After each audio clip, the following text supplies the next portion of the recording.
One of the things I've learned in my almost 4 decades of being a parent is that being a parent is part joy and part guerrilla warfare. To that end, I want to share with you a story. A man phoned his son one day. His son lived in Chicago, Illinois. The father lived in New York. He told his son, I have some rather upsetting news for you. Your mom and I are getting a divorce. And the son said, what?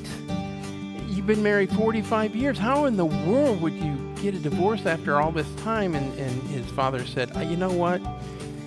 It's been a long time we've been married. And frankly, we've just kind of got tired of each other. And frankly, I'm just sick of talking about this subject. So I'm going to ask you to tell your sister and let her know what's happening.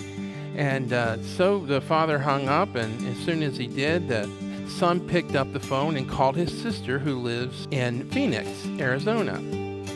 And he told his sister, sis, you better sit down for this, but I have to tell you that mom and dad are getting a divorce. And she said, what?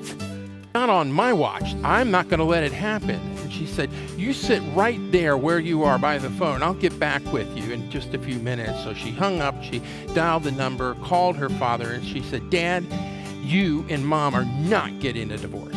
You're not getting a divorce, and I'm not going to let it happen. And you stay right where you are. You don't move a muscle until my brother and I get to New York tomorrow. We'll be there in the morning. She hung up, and then father hung up, and then very quietly he turned to his wife, who was in the next room, and he said, honey, it's all set. The children will be home for Thanksgiving tomorrow, and they'll be paying their own way. Guerrilla warfare. Remember that.